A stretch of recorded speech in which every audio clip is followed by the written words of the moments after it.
चहल भैया, जब से मैच हुआ है इंडिया और न्यूजीलैंड का फाइनल मुकाबला, जिस प्रकार से टीम इंडिया ने मैच जीता है, जिस प्रकार से जो है मैन ऑफ द मैच का ट्रॉफी चहल भैया ले गए थे, जो लेमलाइट चहल भैया ले गए थे, वहां से चहल भाई साहब हटने का नाम ही नहीं ले रहे हैं। और अब चहल का जो फाइनली डाइवोर्स का मामला सामने आ गया है। जो खबरें चल रही थी, जो रूमर्स चल रहे थे कि चहल भाई को 60 करोड़ रुपए देने पड़ जाएंगे, लेकिन 60 करोड़ नहीं, लेकिन पैसा तो देना पड़ा है जरूर। और इस बात से मैं काफी ज्यादा गमजदा हूँ, काफी ज्यादा खफा हूँ, क्योंकि जब एक तरफ एक जो है एक साइड लड़कियां या जो है जो भी लोग कहते हैं कि दहेज प्रथा बंद होनी चाहिए या दहेज बंद होना चाहिए, मैं भी उसके पक्ष में हूँ कि दहेज बंद होना चाहिए, लेकिन जब आप डाइवोर्स ले रहे हैं तब आप पैसा क्यों ले रहे हैं? और ये बात की जानकारी जो है कोर्ट ने दी है कि युजवेंद्र चहल लगभग 4 करोड़ 70 लाख रुपया धनश्री वर्मा को देंगे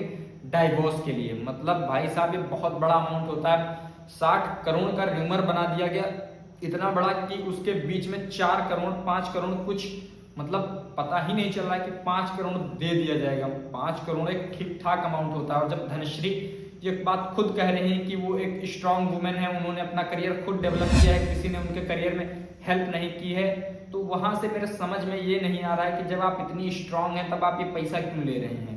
और जब आप ये पैसा ले रही हैं तो आप दूसरी साइड फिर ये क्यों कह रही हैं कि आप इतनी स्ट्रांग वुमेन हैं?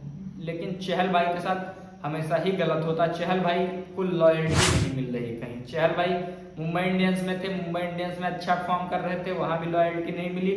चहल भाई जो है चले गए आरसीबी में, आरसीबी में गए, आरसीबी में उनको प्यार दुलार मिला, लेकिन आरसीबी में जिस प्रकार की उन्होंने आउटस्टैंडिंग परफॉर्मेंस की, मैं मानता हूं कि चहल भाई को उतनी रिस्पेक्ट आरसीबी में नहीं मिली।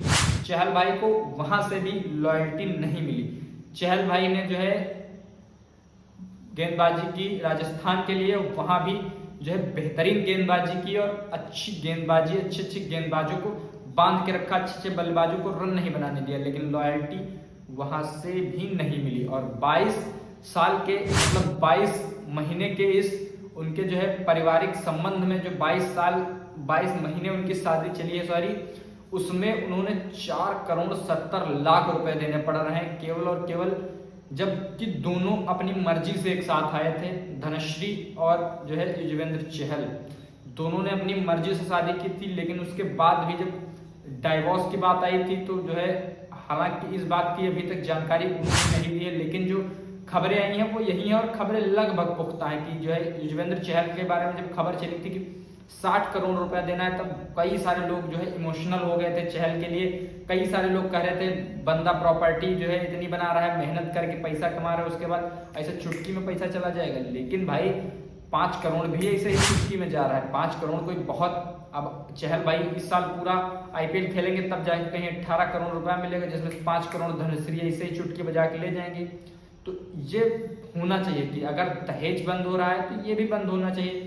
ये जो पैसा वसूला जा रहा है ये भी किसी समझ लीजिए कि दहेज से कम नहीं है, क्योंकि 22 महीने आपकी शादी चली और उसके बाद आप 5 करोड़ रुपए लेके डाइवोर्स कर रहे हो, तो ये तो एक हिसाब से जो है डायरेक्टली या इनडायरेक्टली बिजनेस ही हुआ। और इस बिजनेस में कई सारे केसेस हमने देखे हैं। अभी मोहम्मद शमी का केस हमने देखा है, उसके बाद हमने शिखर धवन का देखा, हमने हार्दिक पांड्या का देखा, और हमने जो है वीरेंद्र सहवाग का देखा, हमने युजवेंद्र चहल का देखा। मतलब ये बहुत आम बात होती जा रही है कि जो है शादी करो, पैसा लो, छोड़ दो, शादी करो, पैसा लो, शोहरत लो, नाम लो, फॉलोअर्स बढ़ाओ, लैंडलाइट में आओ, उसके बाद छोड़ दो, उसके बाद इल्जाम भी लगा दो।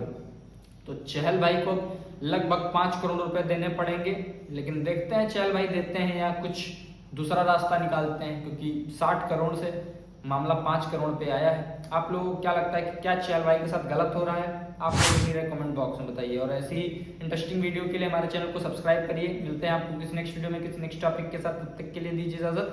नमस्कार।